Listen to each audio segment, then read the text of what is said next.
Q2 FY25 earnings conference call hosted by JM Financials. As a reminder, all participant line will be in listen-only mode, and there will be an opportunity for you to ask questions after the presentation concludes. Should you need assistance during the conference call, please signal an operator by pressing star, then 0 on your touchtone phone. Please note that this conference is being recorded. I now hand the conference over to Mr. Mayank Mistry from JM Financials. Thank you, and over to you, sir. Thank you, Sejal. Good morning, everyone, and welcome to the Q2 FY25 earnings conference call of Muthoot Microfin. First of all, I would like to thank the management team of Muthoot Microfin for giving us the opportunity to host this call. From the management team, we have Mr. Thomas Muthoot, Managing Director, Mr. Sadaf Syed, Chief Executive Officer, Mr. Praveen, CFO, Mr. Udish Ullas, COO, and Mr. Rajat Gupta, AVP Investor Relations. I would like to hand over the call to Mr. Sadaf Syed for his opening remarks, post which we will open the floor for Q&A. Thank you, and over to you, sir. Thank you, Mayank. Good morning, everyone, and once again, welcome to the Muthoot Microfin Limited earning call for the quarter 2 and H1. At the outset, I would like to inform all people who have joined in that this was a very important quarter. In this quarter, we had an extensive workshop within our organization where we laid out our long-term vision and our mission. At Muthoot, we've always believed in building a long-term sustainable business, and we believe in this segment of the customer. We believe this is our niche as a group, and considering that, we believe that it's a long-term business and a sustainable, resilient business that we need to build. We are building for a marathon, not a sprint. We have laid down our vision, which we have also announced publicly. I'm sure you guys are aware of. We want to be the most innovative and most successful financial service institution serving the needy and unserved. And we want to serve this in a timely, transparent, affordable manner. And the long-term goal is to reach out and transform life of 10 million households. With that vision in mind, of course, we are progressing and moving forward. The Q2 was a little bit of a challenging quarter. There was spillover effect of Q1, which was affected by multitude of reasons. Q2 had its own challenges of rains, excessive rains in certain pockets like Bihar and Gujarat and other parts of the country. Having faced that, we have built in a system where we have adequate cover, a natural calamity cover, which has really helped us to overcome those challenges. However, considering the environment, we have this quarter taken up provision which we needed for ourselves to ensure that we have adequate cover on our assets. Before I go into those details, I just wanted to highlight the business progress. The business has grown well. The asset under management has grown by 15% year-on-year and around 2.5% quarter-on-quarter. Our disbursements have grown to 2,673 crores, which is around 21% growth over the last year, same quarter. Quarter-on-quarter, sorry. Last quarter was 2,200 crore disbursement. Our branch have reached to 1,593 branch, which is around 18.9% growth year-on-year and around 2% growth quarter-on-quarter. Our client base has reached to around 34,40,000, which is a 7.7% growth year-on-year and a 1% growth on quarter-on-quarter. Our collection efficiency for this year came around at 95.2%, which is down by 60 bips quarter-on-quarter. But overall, collection efficiency, if you include the overdue and the pre-closure, it's 97.4%, which is down by 30 bips quarter-on-quarter. Our overall income has grown by 18% year-on-year from 565 crore for the quarter to 667 crores.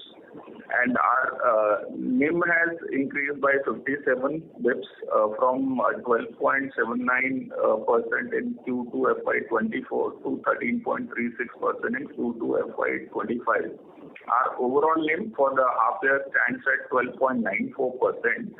Our PPOP has increased by 26% year on year from 187 crore in Q2 FY24 to 236 crore. Our GNPA has increased in 33 bips year on year and around 60 bips quarter on quarter to 2.7%.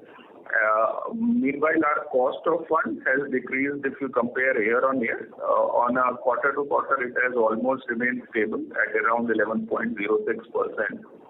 I think the important aspect is that the GLP has grown by 15%. We've reached around 12,518 crores of asset under management.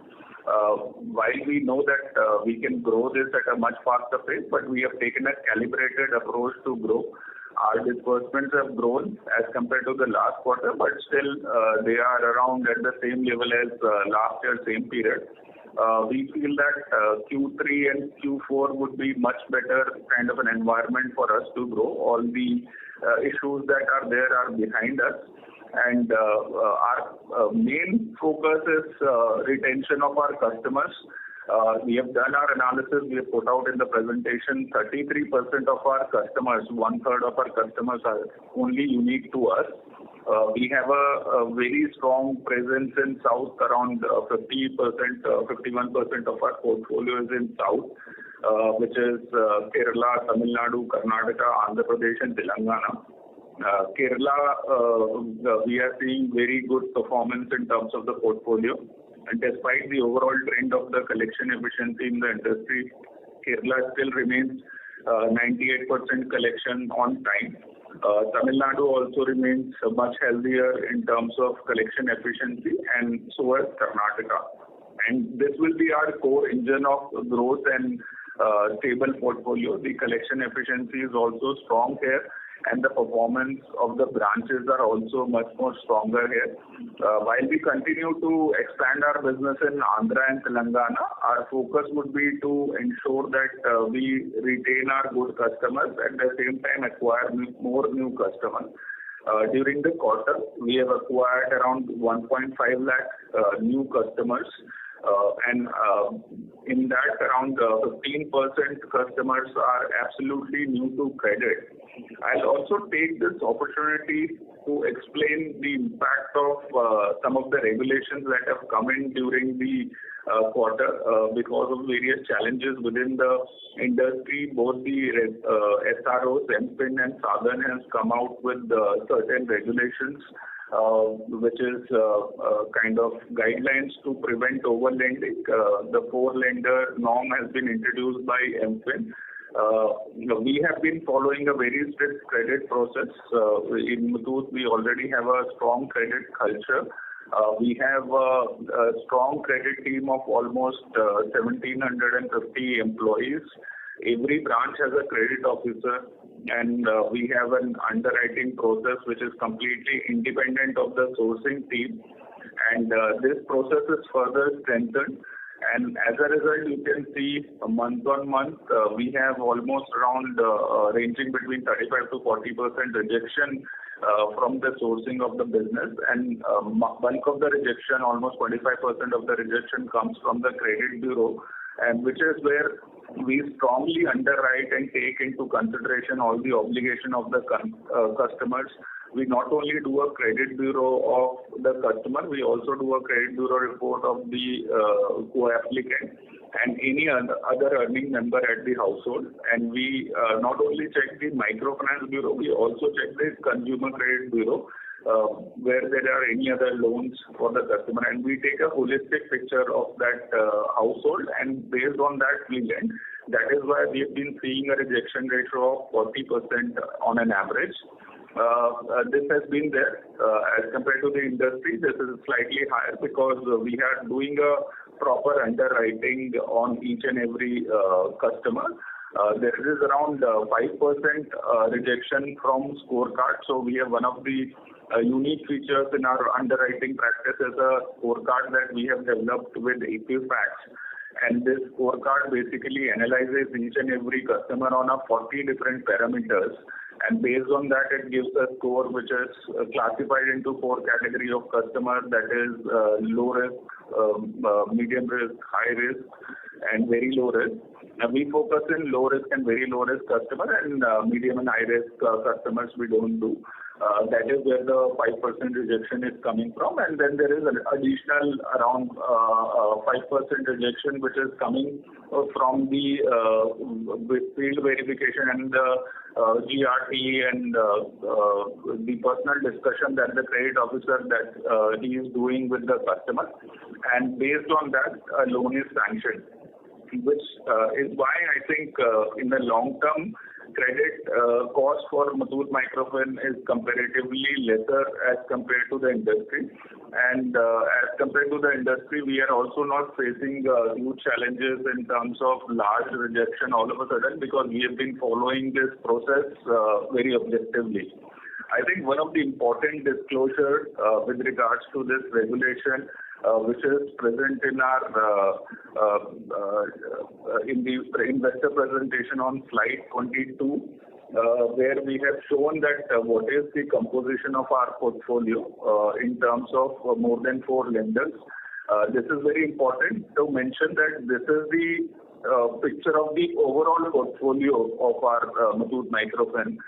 Some of the entities in the market have given a sample of their portfolio, but this is the entirety of the picture for Muthoot Microfin.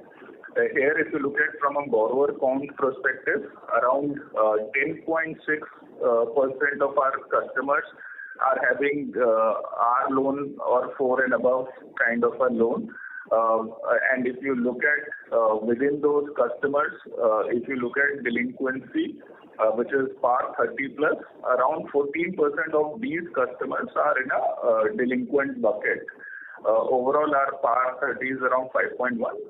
14.1 represents a percentage of customers who are having more than 4 loans who are delinquent, which shows definitely there is a linkage of multiple loans and higher delinquency.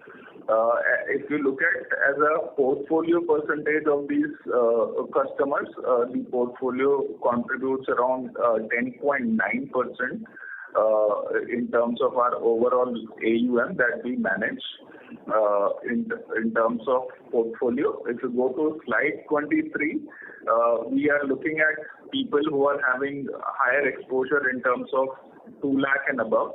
That portion at a borrower count level, it's around 3.8%.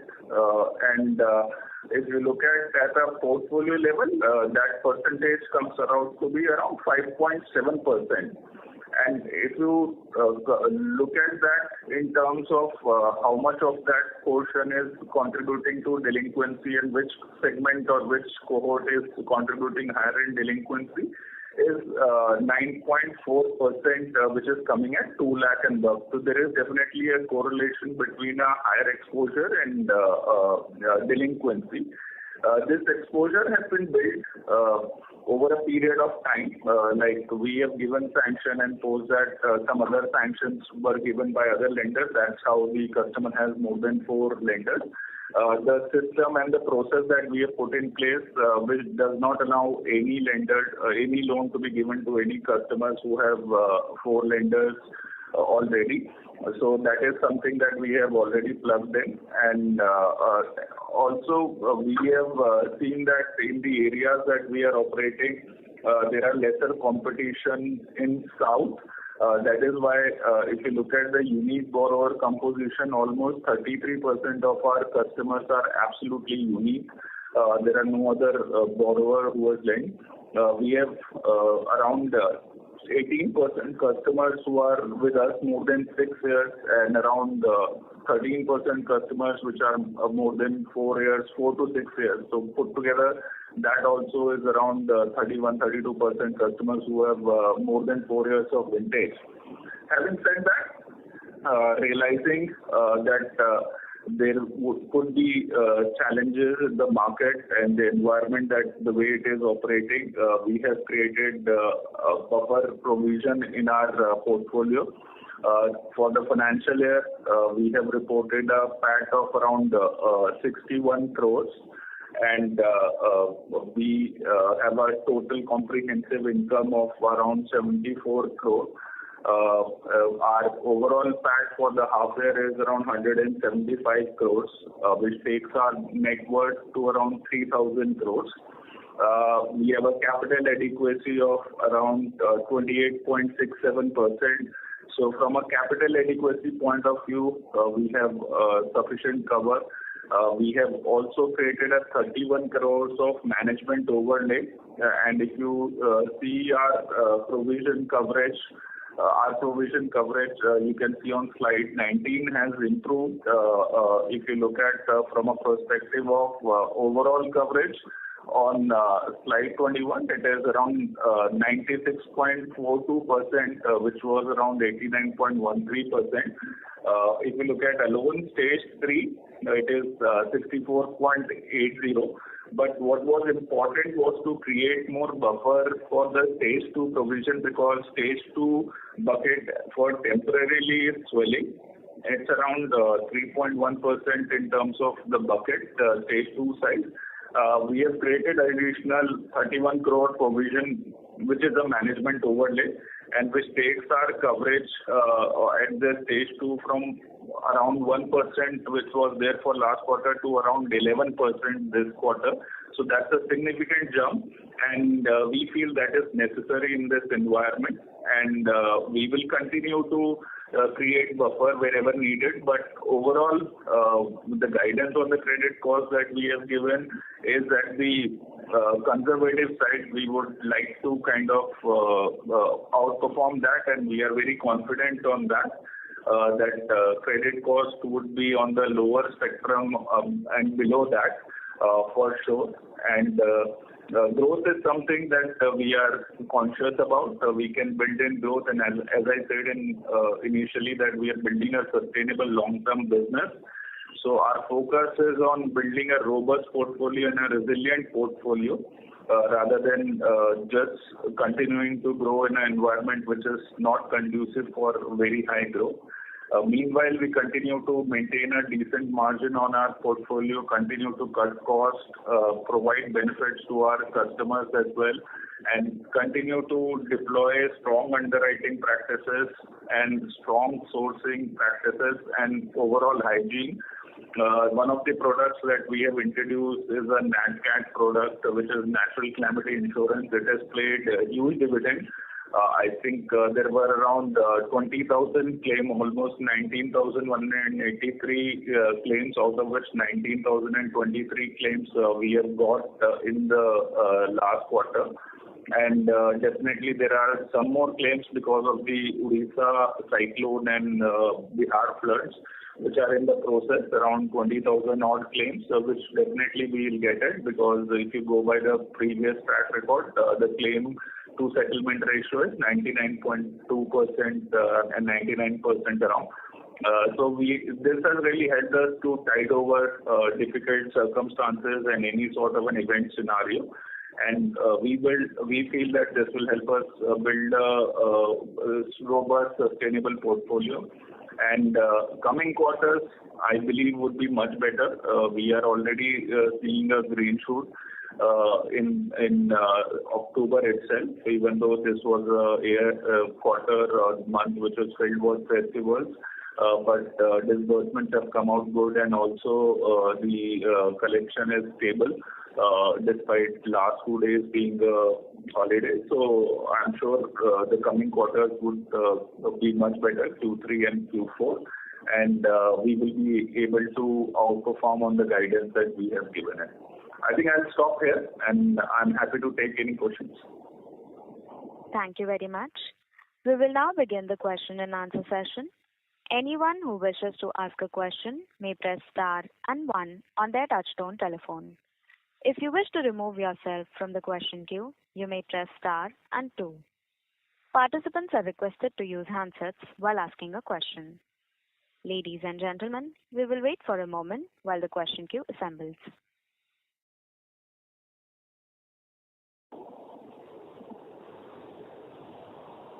The first question is from the line of Shubhranshu Mishra from Phillip Capital. Please go ahead.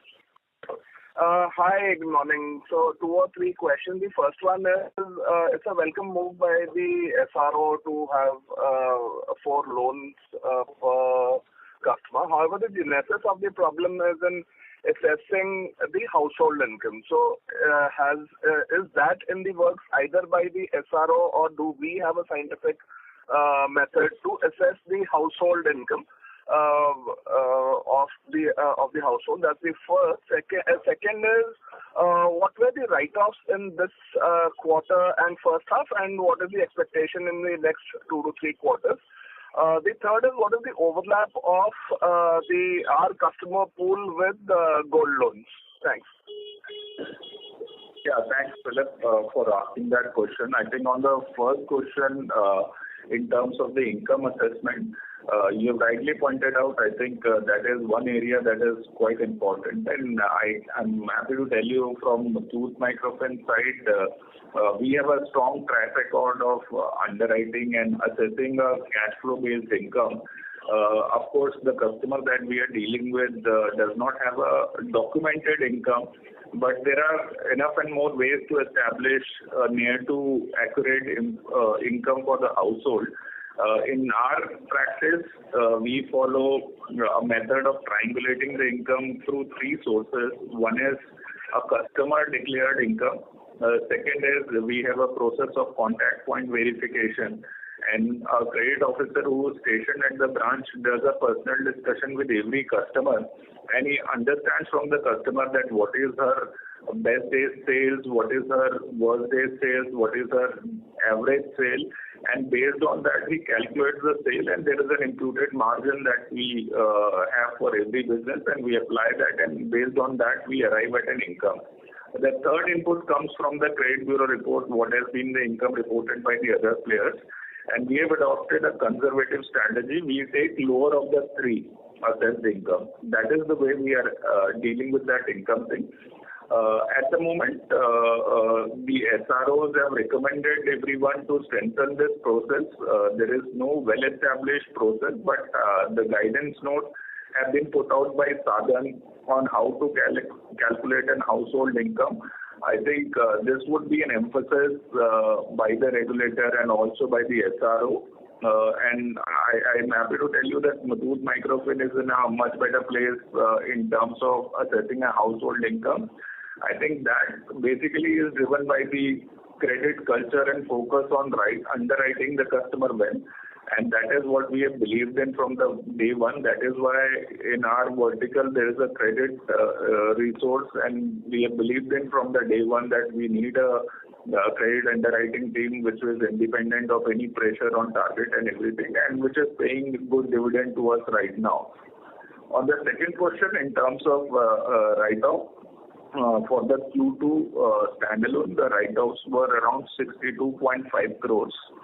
Overall, the credit cost for this quarter is 155 crores. If you look at in terms of our projection, our credit cost guidance is there 3 to 3.5%, 3.75%, but we estimate that it should be much lesser than that. And we will write off where we see that if there is no hope of recovery from the customer. But essentially, we don't see too many write-offs coming in out of ordinary. We have been able to kind of recover money through natural calamity insurance wherever there has been an incident of natural calamity. Otherwise, also we have a strong team of around 250 people in collections, which is we are strengthening further. We have just hired more people in that team, and we will be building a team of around 500 people, which will be focusing on arrear collection and overdue collection. So in the past, we have seen around 40% to 44% recovery on the NPAs. and we think that by strengthening this team, we will have similar or better recovery. So I don't anticipate the write-offs to go much higher. I think it will be well within our projections. And yeah, and you had a third question, which was sorry, can you repeat the third? Overlap of our customers with gold loans. Yeah. So, in terms of the gold loan customers, the overlap is limited. If you look at, in terms of our portfolio, 30% of our customers have consumer loan exposure, out of which around 5 to 7% would have a gold loan exposure. Got it. I have one follow-up question, just counterintuitively, if we are going to deploy more people to collect arrears, which implies that we will also have to give them much higher incentives. So this would impact our OPEX in that case, right? Yeah. So if you look at our current OPEX cost, it has gone up a little bit. We were projecting it to go a little bit lower, but I think in the main reason is that disbursements have remained subdued.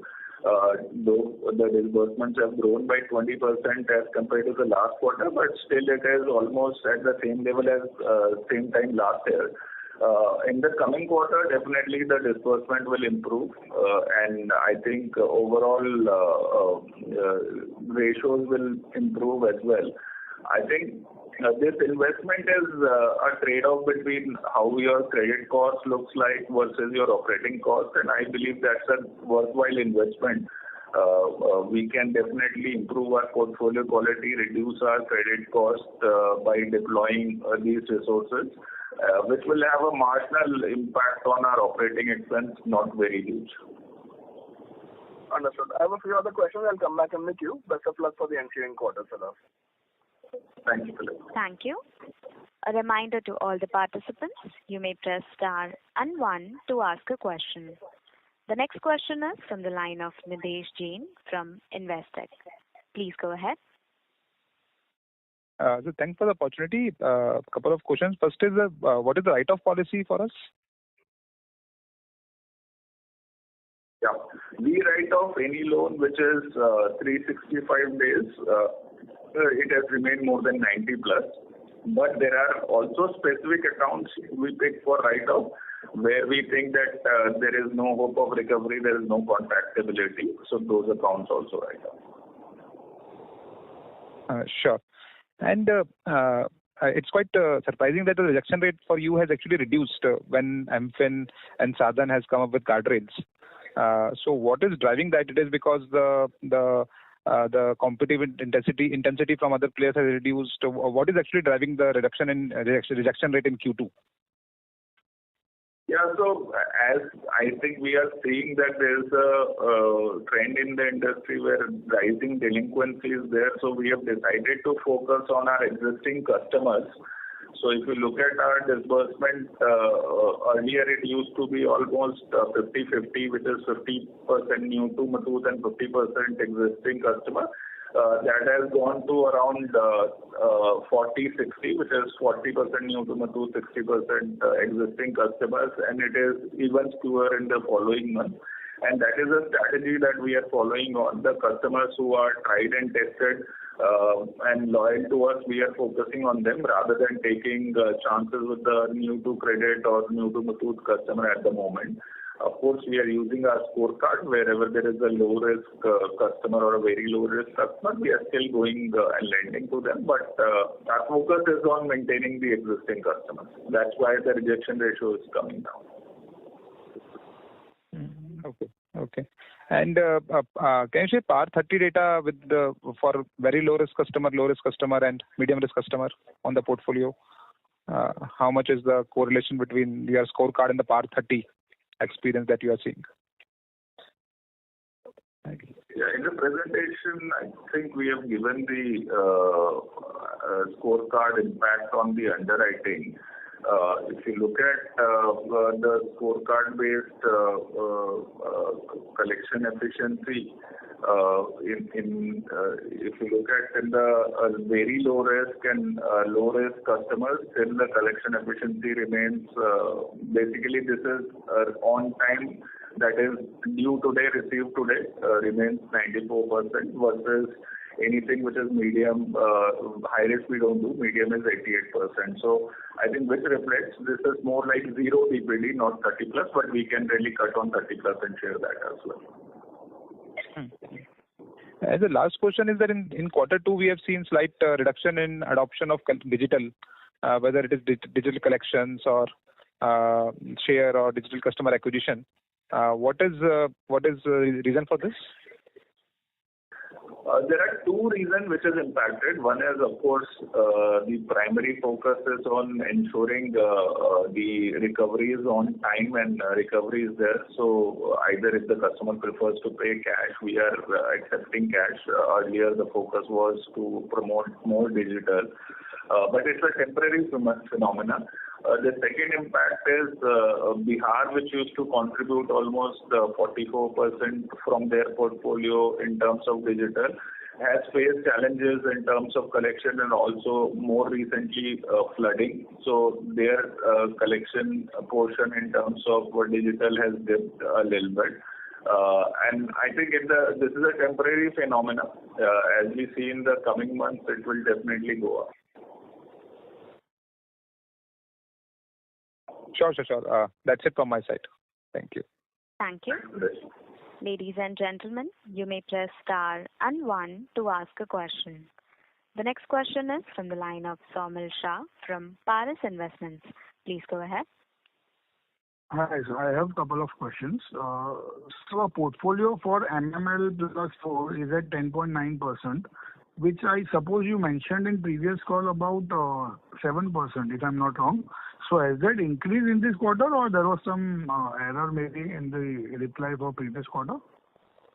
No, there is no error.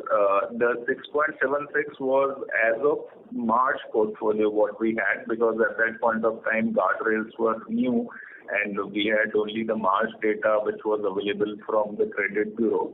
So that was the March number. This is the number as of September.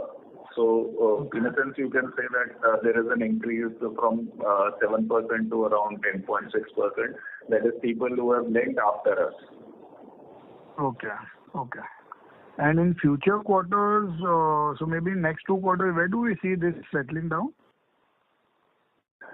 Having seen that the industry has deployed this and this is something that the SROs are monitoring very closely, I believe that 4 plus exposure should continue to trend down in the coming quarters, as we have implemented in our system within when this guidelines were issued, immediately we implemented this. I'm sure the other institutions are also in the process and they have almost implemented. I think the impact of this you will see in Q3 and Q4. I believe that this number should trend down. I think more important is from the exposure point of view rather than the count point of view. If you look at from a exposure point of view, which is around 10.9%, which will come down, I think, below 8% by the end of the financial year itself. Oh, okay. And sir, our AUM revised guidance is now 10-12% from earlier 25%. And also our credit cost guidance has gone up from 2% to 3.5%. Even the operating costs are going up. So how much impact can we see on our bottom line for all this? Yeah. So we have given a guidance on ROA as well. So of course, the credit card will have a impact. So ROA guidance is between 2.75 to 3.25. I think growth is something that we have consciously calibrated that there is no hindrance of us in growing at 25% also. But in an environment where we are operating, where all the competition and others are facing challenges, we don't want to go and lend very aggressively. So we, as I said, collection efficiency in 0 to 30 and then from 90, 30 to 60, 60 to 90 has been affected more recently. But we are experiencing that to improve in the post Q2 kind of performance, and we feel that with the strengthening of our collection resources, we will be able to. So traditionally, to answer to your question, 0 to 30 bucket has seen around 89 to 90% collection efficiency, and 30 to 60 has seen around 60% collection efficiency, and 60 to 90 has seen around 50%, and 90 plus around 40%. Got it. That was helpful. Thank you. Thank you. The next question is from the line of Mayank Mistry from JM Financials. Please go ahead. Yes, sir. Sir, you mentioned that the NetCat helps in limiting our rise in credit cost. Sir, I would like to know how long does it take for the NetCat claim if a person defaults? So basically, it has to go through the NPA before the claim should be made, right? No. It is immediately, immediately as soon as there is a flood impact, we ask the customer to take a photograph and send it to us. And based on that, the claims are released by the insurance company. Typically, it is during the 0 to 30 bucket. If some claim settlement delays, then it goes to higher than 30 bucket. But usually it happens immediately. And we have seen that almost 90%, 99% of our claims get settled immediately.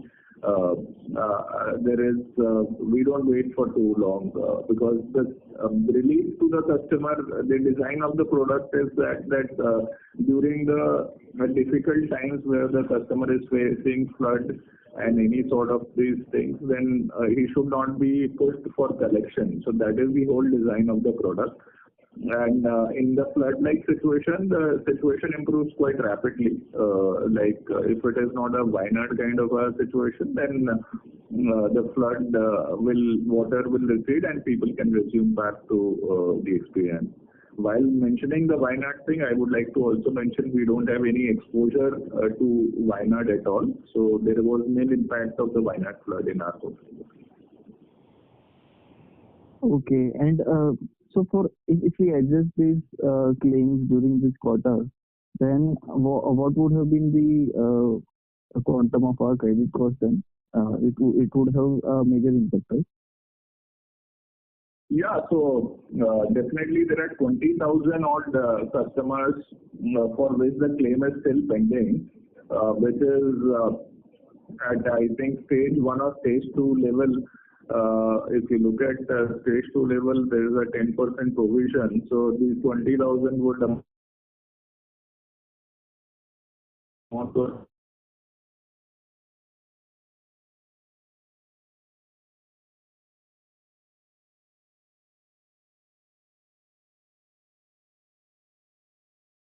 said that you will be adding 50 people to the collections team. So has the process already started? I mean, how many have already been hired, and when and how would this impact our OPEX? I mean, how do we see the OPEX going from here? Because this quarter also there was slight increase, not so meaningful, but going forward, how do we see this? I think our OPEX will remain in the range of 6% or just marginally below. Even though we will hire more people, I think the workforce is not increasing substantially. The productivity of the field officer will improve because he doesn't have to focus on the arrear clients. The collection team, which is getting strengthened, will focus on the arrear clients. Earlier, we were only focusing on 90 plus cases with a team of around 200 people. We are strengthening that to 500 and beyond. They will be focusing on 30 plus cases. So the workforce will get freed from following up on the arrear accounts a little bit. They would be able to do more business. I think overall definitely this will improve the productivity, and I don't see too much of increase in the OpEx. It will remain in the range of 6% to 5.9% in the long run. And I think 250 workforce addition would not have a very huge impact. I think on the credit cost on the other side will have a positive impact of these resources. Okay, sir. Okay, thank you. Okay, 1 to 1.5. Thank you. The next question is from the line of Ashlesh from Kotak Securities. Please go ahead. Hi, sir. Good morning. A few questions from my side. Firstly, you indicated that you seem to have made a few changes in the underwriting, especially shifting focus away from new to credit and new to Muthoot customers in the last few quarters. Do you see this resulting in any improvement in early delinquency metrics on the newly originated cohorts? Let's say the 6 MOB 30 plus number or 9 MOB 30 plus number, is that improving now? Yeah, definitely. I think this is something which we have made a shift very recently, so impact of this would be seen in the coming quarters. But definitely focusing on existing customers which have had a proven track record, and we have a strong analytics team of around 20 people, which is looking at the behavior of the customer, and based on the repayment track record and various other inputs, we are approaching those customers, existing customers, for further loans. So that will really help us to pick out cream of the cream customer and improve the portfolio quality. Understood, sir. Sir, secondly, would you have a sense about what proportion of your customers would qualify as in what proportion of your MFI portfolio qualifies as microfinance? Because I guess there would be some customers where the incomes could be higher than, let's say, 3 lakh rupees. So almost 94% of our customers are in the microfinance space. Around 6% of our portfolio is non-JLG customers, which are not in microfinance kind of definition. I think that's a good question to ask. One of the strategy that we have looked at is also focusing on increasing this segment of customers. We have introduced a new product which is a kind of a micro lab, which is for customers who are slightly more evolved in microfinance space, have some collateral to offer to give them those customers. If you look at year on year, our portfolio in this segment has increased quite a bit. With this product, I think we aim to achieve this 6% to around, take it to around 10% in a year's time, and then further build on it to around 15% within the scope of the non-qualifying asset that RBI allows us. Understood, sir. Sir, and just lastly, firstly, thanks for the disclosures which you have provided on slide number 22 and 23. If I look at slide number 23 specifically, the proportion of borrowers in the 0 to 2 year vintage is at 50%, and the proportion of portfolio to that vintage is roughly 60%.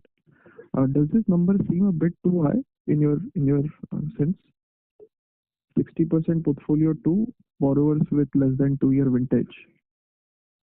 Yeah, so our focus was earlier is expansion of the branches. So we have almost added around 250 branches every year in the last couple of years. This year also, in the first 6 months, we have added almost 100 branches. So the focus was in acquiring new customers. As I was speaking, earlier it was around 50-50 kind of a disbursement. 50 were new to Muthoot and 50% were existing customers. So some of the customers are also like 1 year tenure, which are getting renewed, which are also considered as Muthoot existing customers. But this proportion will change because we are focusing more on existing customers.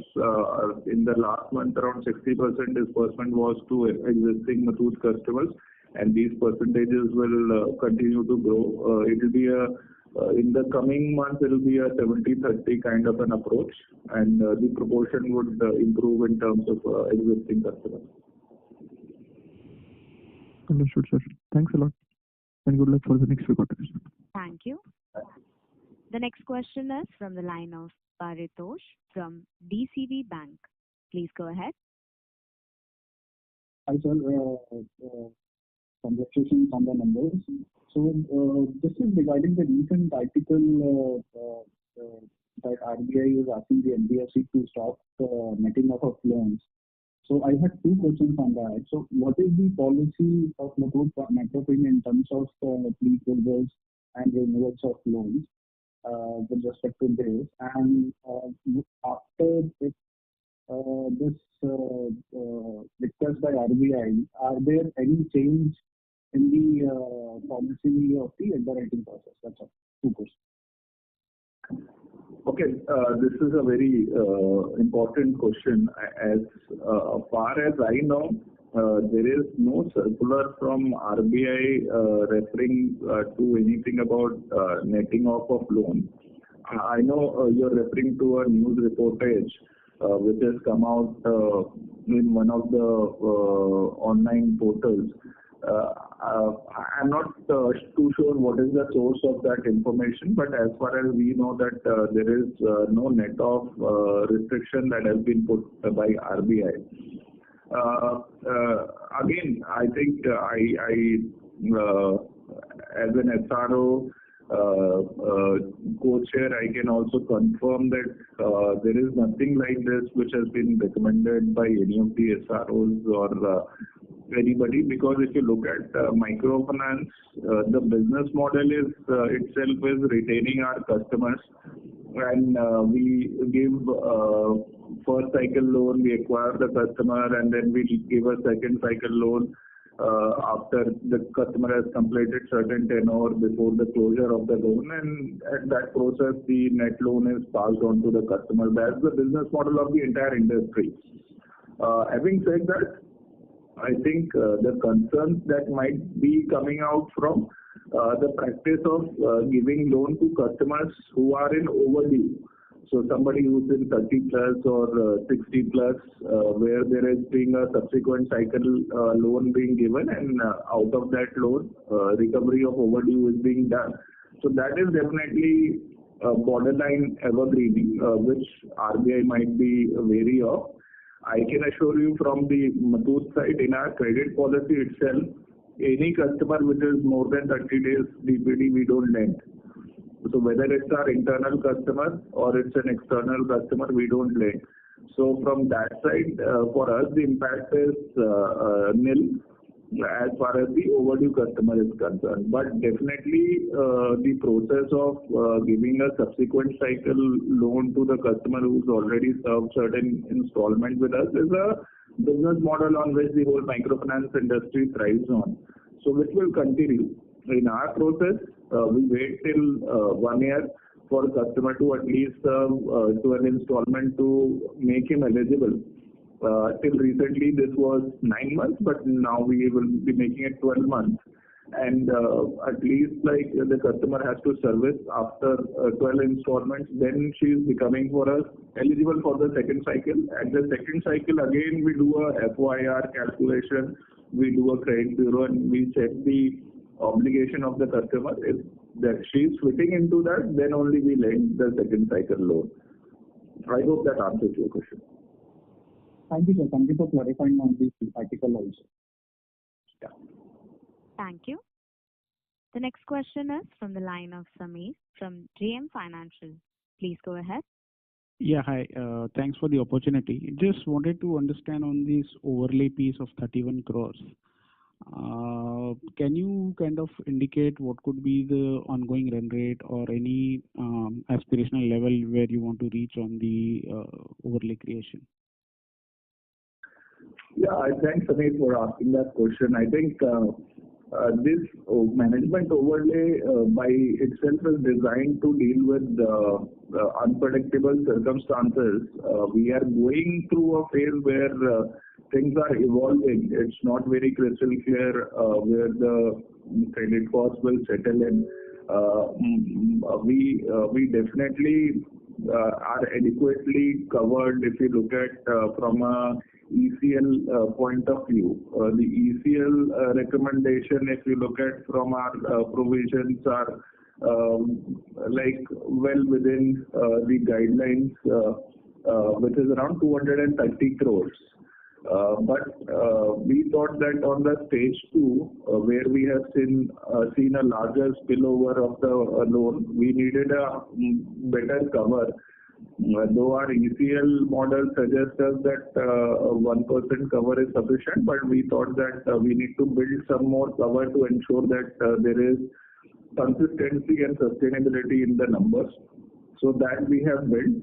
Going forward also, on the stage 2, we will continue to build. It will not be at this level as what we have done, 31 crore in a single quarter, but definitely over the period of time, consistently, we will have a larger cover in the stage 2 as well. And we would like to give our investor a sustainable, predictable kind of a credit cost structure, which with this kind of cover we will be able to provide. And if you compare our IRAC cover with the ECL cover, we have 153 crores of buffer provision. Yeah. So that is sufficient for us to kind of cover up any risk. Fair enough. Thank you. This is helpful. All the best. Thank you. The next follow-up question is from the line of Vatsal Parag Shah from Knightstone Capital. Please go ahead. Yeah, hi. Just wanted to understand, how does actually the natural calamity insurance cover work for the customer? So, how does it help them and you as well? So, in the event of natural calamity, the customer are usually displaced from their houses. So, the local government, like for example, a recent cyclone in Odisha, as a precaution, the government moved all of those people who were in the zone of cyclone-affected area were moved into rescue shelters. So when the customer is not available, it is difficult to collect installment, and also the areas which are affected because of flood or anything, it is difficult for people to carry out their day-to-day activities and the businesses. So, in that scenario, the obligation of repayment goes away from the borrower, and this insurance cover comes into play. And with this insurance, we are able to recover our installment. So, our collection continues the way it is, as in we don't get affected. And the customer also has the relief of this obligation going off her head. So, that is how it helps. Got it. And do we have any partners for it? Yeah, we have multiple insurance companies which are partnered with us for this product. So we have 4 companies which are including the leading the State Bank backed company. Got it. Oh, thank you. Thank you. Ladies and gentlemen, in order to ensure that the management is able to address questions from all the participants, please limit your question to one per participant. If you have a follow-up question, I would request you to rejoin the queue. The next question is from the line of Chinmay from Persient Capital. Please go ahead. Good morning, sir. Could you give some color on the long-term trajectory of PAR 30? So what has it been like during times of steady asset quality? Right now it's around 5%, and where do you see it going once the credit is INR? Sorry, Parag, can you repeat the question? Your voice was a little bit muddled, so I couldn't follow. Sir, I want to understand the trajectory of PAR 30 number. What was it like during 2023-22? And where do you see it going once these industry-wide issues settle down? Yeah, thank you.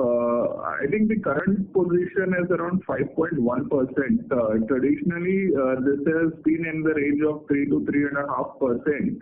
PAR 30 plus. It has been at the peak in COVID, of course, for different reasons, but In a normal circumstances, we operate with a PAR 30 of around 3%. And so that is where I think it will settle down to. Of course, there is certain recovery from that also happens, as I said, in various buckets. So 0 to 30, you get 90%. So there is a 10% which is spills over, which is overdue. So and then that gets collected in the subsequent buckets with the collection teams also. But in a steady state position, it should be 3 to below 3%. Got it, sir. Thank you. Thank you. The next question is from the line of MB Mahesh from Kotak Securities. Please go ahead. Hey, hi. Just two questions.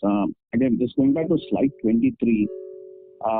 When you look at your portfolio, in terms of the PAR 30 plus performance, is it possible for you also to tell us where are you doing better in terms of the performance of the portfolio as compared to where the industry is? Yeah, so I think especially the southern states, the collection efficiency is better. I think traditionally also the southern states we have done better. Kerala, even though the industry trend will show that the Kerala delinquency is high, but in our portfolio we are getting good collections from Kerala. Still the collections are around 98% plus, and this is going to further improve in the coming days. Similarly, in Tamil Nadu, we are doing better than the competition. The collection efficiencies are much better. I think the challenge that we are facing is in Bihar, which is much like the industry, but still our collection efficiency is better than the industry. And especially these states which are affected by various events like Gujarat, there were floods, and Bihar, there were floods, we will do better than the industry. Sorry, just to clarify this question. See, if I were to go to slide 23 and I look at Muthoot plus, let's say, 4 and above, the 0 to 2 year delinquency is about 14%. Are you doing better than the industry or are you doing worse than them? I'm just trying to see this chart and compare your performance with where the industry trends are. Okay, yeah, you various cohorts that you're talking about. Yeah, so generally, what's your observation of this cohort with the industry trends? Yeah, I think if you look at the cohort of 2 lakh and above, definitely there is a higher delinquency in the industry as compared to us. I think 1 or 2 players are better than us, but largely I think there is a higher delinquency. I think it correlates with the issue that I mentioned to you. Because like in this 2 lakh plus exposure, being in a southern state, the income levels of people are better, so they are able to absorb. That's why in our portfolio, you will have a lesser impact of this, even though within the cohort, this is the most delinquent cohort. But as compared to the competition, it will be slightly lesser. So I think that is where we are. But by and large, I think trend is holding good. There is a issue with the new to credit customers. So delinquency across the industry for new to credit customers is higher. So up to 50K, which is 50K and below is like a first cycle loan, 30, 40K. So that is where the delinquency is higher, which is for us also, for the industry also. So just to clarify this question again, when the borrower is at 2 lakhs and above, you are showing the early delinquencies to be much higher. But whereas the same borrower with, let's say, a slightly lower vintage, higher vintage borrower with a lower indebtedness seems to be showing lower delinquency. Can we just understand as to what is driving this performance? Let's say, okay, like, just to go back to your own file on this, let's say a 0 to 2 years, Muthoot plus 3 will, let's say about 6.8%. I'm just trying to give another example here. Muthoot plus 3 is 6.8, whereas a 6-year delinquency is at 2.7 for a Muthoot plus 2 customer. Why is there such a sharp difference in the delinquency patterns?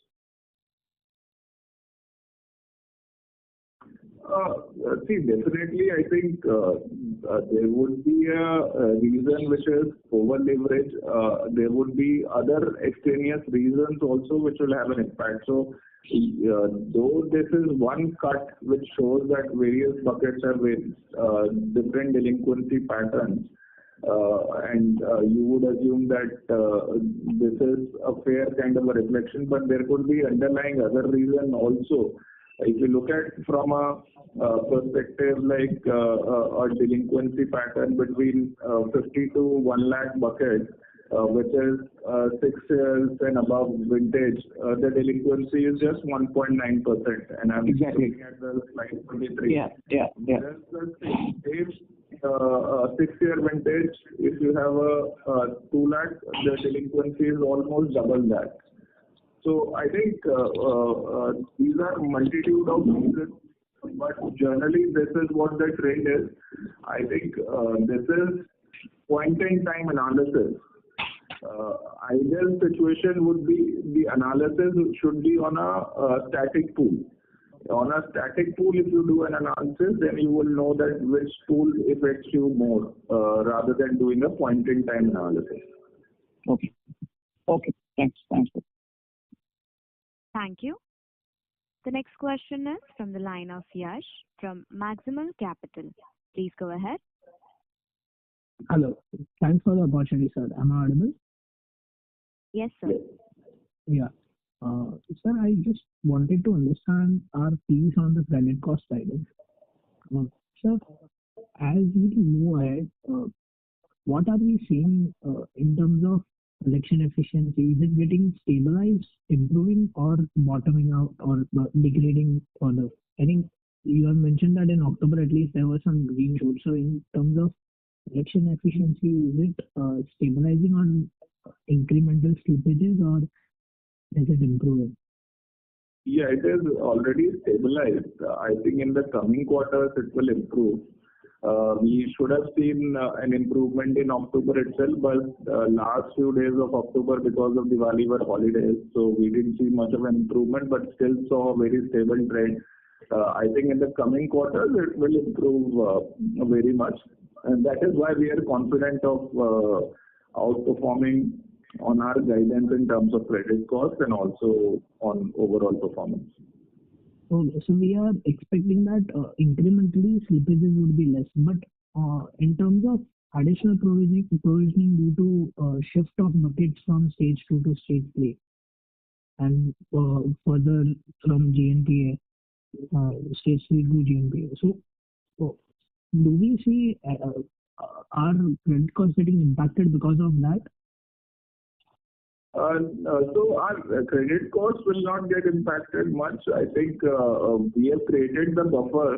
So that is what the management overlay is, that if there is any excess flow, we have the buffer to kind of take care of that. And our strategy is to build a significant buffer at the stage 2 level also. But we will build it over a period of time, not in 1 quarter or 2 quarters. This is 1 quarter that we have taken a call to build because of the environment. But as the management overlay is defined, it is for a specific period and in an uncertain circumstances, which is what we are dealing with. I think going forward, we don't see that. And definitely we will see some rollback from stage 2. And stage 3 also, some rollback and some write-off. So I think definitely we don't need too much of management overlay going forward. Okay, and our provision coverage would be similar to half 1, even in half 2? Sorry, come again? Our provision coverage ratio, which is currently there, because of management overlay, it has increased. So in half 2 also we will strive to maintain the same coverage? Yeah, we will build over a period of time. As I said, on the stage 2, we will improve on. Stage 3, we feel that we have a decent cover. We will continue to retain that, slightly improve on that because of the rollback on the stage 3 and improve collection. Stage 2, we would like to gradually build on, which will be over a period of next 24 to 18 months. Thank you. Ladies and gentlemen, we will take that as the last question. I now hand the conference over to Mr. Sadaf Saeed for closing comments. Once again, thank you very much for joining the call. Thank you for asking very relevant questions. I would once again like to mention that we should, rather than focusing on one quarter, look at the long-term vision that the company has put out there. We are out there to build a business which is sustainable, resilient, and consistent, and that is what our performance looks like. We have reported a profit of 61 crore while taking a management overlay of 31 crore. If you look at our PPOP and overall top line, there is a reasonable growth, but we are taking a conservative strategy. But we assure that we are building a long-term sustainable business, and we will continue to trade that path to create a very innovative and successful financial institute. And we look forward to your support and guidance. Thank you very much for joining the call.